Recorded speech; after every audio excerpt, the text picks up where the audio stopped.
সবাইকে স্বাগত জানাচ্ছি। আমি ফিরোজ তোহা। শুরুতেই সংবাদ শিরোনাম। আমন্ত্রণ জানাচ্ছি আপডেট সংবাদে। শুরুতেই জানিয়ে দেব গুরুত্বপূর্ণ শিরোনাম, এরপরেই থাকবে বিস্তারিত। প্রথমে জানিয়ে দেব ইসলামাবাদের আন্দোলনের বাইরে আত্মঘাতী বোমা হামলা ও নিহত 12।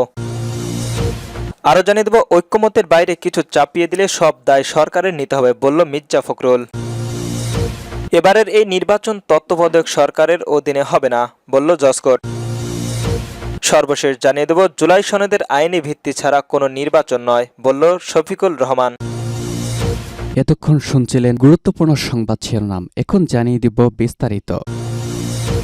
ইসলামাবাদের আদালতের বাইরে আত্মঘাতী বোমা হামলা, নিহত 12। পাকিস্তানের রাজধানী ইসলামাবাদের জেলা ও দায়বার আদালত ভবনের বাইরে আত্মঘাতী বোমা হামলায় 12 জন নিহত ও অন্তত 27 জন আহত হয়েছেন। রাজধানী G11 এলাকায় ওই বিস্ফোরণের ঘটনা ঘটেছে। ইসলামাবাদ পুলিশের উদ্ধারত এক কর্মকর্তা ডনকে নিহতর সংখ্যা নিশ্চিত করেছেন, তবে বিস্ফোরণের ধরন এখনও নিশ্চিত করা যায়নি। সোশ্যাল মিডিয়ায় প্রকাশিত ঘটনার এক ভিডিওতে নিরাপত্তার ব্যারিকেডের পেছনে পোড়া গাড়ির ধ্বংসবেশ থেকে আগুনের শিখা এবং ধোঁয়ার কুল্লুশি বাতাসে উঠে গিয়ে দেখা যায়। বিস্ফোরণের পর আইনজীবী রুস্তম মালিক এফসিপিকে বলেন, যখন আমি আমার গাড়ির পার্ক করে কমপ্লেক্সের প্রবেশ করলাম, তখন আমি গেটের একটি জোরে শব্দ শুনতে পাই। বিস্ফোরণের শব্দ পেয়ে লোকজন পালিয়ে যায়, সেখানে যান চলাচল ক্ষতিগ্রস্ত হয়েছে। রুস্তম মল্লিক বলেন, একটি সম্পূর্ণ বিশৃঙ্খলা ছিল। আইনজীবী এবং পাশের এলাকা লোকজনের কমপ্লেক্সের ভেতরে দৌড়চ্ছিল। আমি গেটে 2টি মরদেহ পড়ে থাকতে দেখেছি এবং বেশ কয়েকটি গাড়িতে আগুন জ্বলছিল। এখন পর্যন্ত কোনো গোষ্ঠী এই হামলার দায়ী স্বীকার করেনি।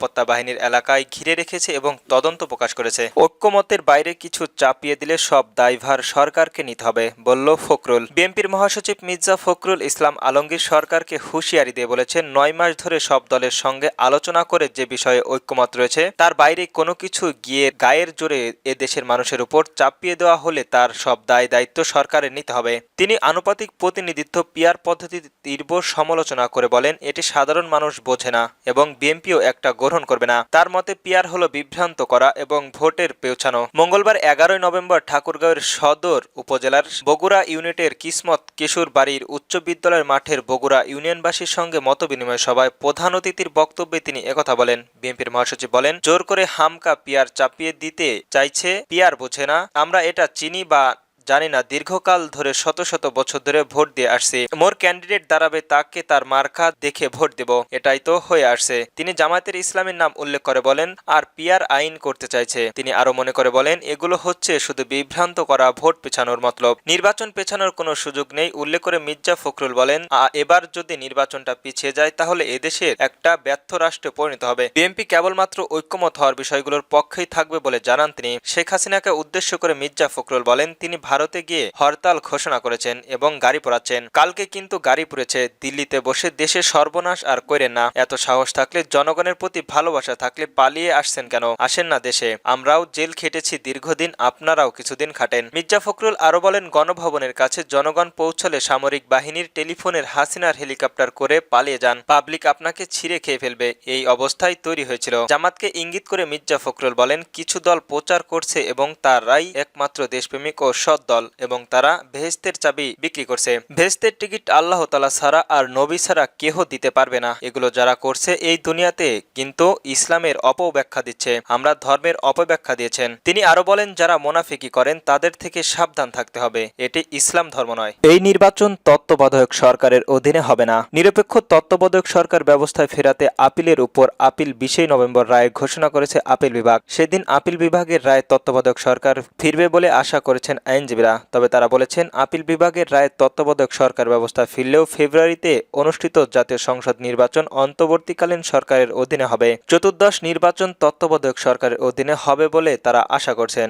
রায়ের দিন ঘোষণার পর মঙ্গলবার 11 নভেম্বর জামায়াতের ইসলামীর পক্ষ থেকে আইনজীবী মোহাম্মদ শিশির মনির বলেন, জাতীয় সংসদ নির্বাচন তত্ত্বাবধায়ক সরকারের অধীনে সম্ভব নয়, কারণ সংসদ ভেঙে দেওয়ার 15 দিনের মধ্যে তত্ত্বাবধায়ক সরকার গঠনের কথা বলা হয়েছে। এখনো কোনো সংসদ সদস্য নেই। সংসদ সদস্য অবশ্য ভেঙে গেছে 1 বছরের বেশি সময় আগে। আমরা আশা করছি চতুর্থ জাতীয় সংসদ নির্বাচন তত্ত্বাবধায়ক সরকারের অধীনে হবে। আমরা সব আবেদনকারী আপিল বিভাগের উপর নির্বাচন থেকে তত্ত্বাবধায়ক সরকার করতে চেয়েছি। এর আগে নির্বাচন চলাকালীন তত্ত্বাবধায়ক সরকার ব্যবস্থা ফেরাতে আপিল শুনানি শেষ হয়। এ বিষয়ে আগামী 20 নভেম্বর রায় ঘোষণা করেন আপিল বিভাগ। মঙ্গলবার প্রধান বিচারপতি ডক্টর সৈয়দ রেফাত আহমেদের নেতৃত্বে 17তম বিচারপতি পূর্ণাঙ্গ আপিল বেঞ্চের রায়ের জন্য এই দিন ধার্য করা হয়েছে। টানা 10 দিন শুনানির পর দেশের সর্বোচ্চ আদালতে ঐতিহাসিক এই রায়ের মামলার দিন ঠিক করা হয়। বিচারপতির নেতৃত্বে বেঞ্চের অন্য 6 সদস্য হলেন বিচারপতি মোহাম্মদ আশরাফুল ইসলাম, বিচারপতি জুবাইদ রহমান চৌধুরী, বিচারপতি মোহাম্মদ রেজাউল হক, বিচারপতি এস.এম.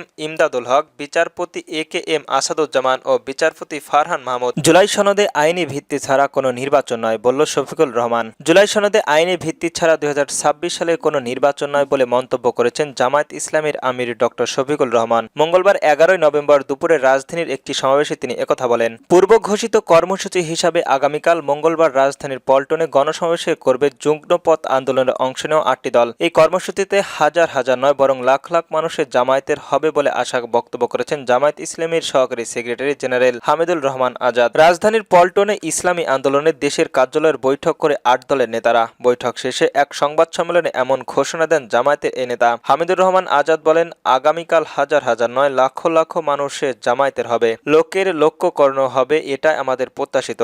রাজধানীর এই আশপাশের মানুষ এতে যুক্ত হবে। তিনি যোগ করেন, আমরা দেশব্যাপী সমাবেশ ডাক দিতে পারতাম, তবে আগামীকাল শুধু রাজধানী ও আশেপাশের জনবল নিয়ে সমাবেশ হবে। এতে যদি সরকার বুঝতে পারে তাহলে আশা করি এই সমাবেশের একটা বড় ধরনের মতামত উঠে আসবে। তিনি বলেন, আমাদের আন্দোলনের 4র্থ পর্ব শেষ হয়েছে, 5ম পর্ব চলমান। গত 6 তারিখ আমরা স্মরণকলিপ দিয়েছি। একই সঙ্গে 11 নভেম্বর আমরা গণসমাবেশের ঘোষণা করেছি। আমরা জনগণের কিছু মৌলিক দাবি নিয়ে আন্দোলন করতে চাচ্ছি। এটা কোনো জোট নয়, এটা আন্দোলনের একটি প্ল্যাটফর্ম।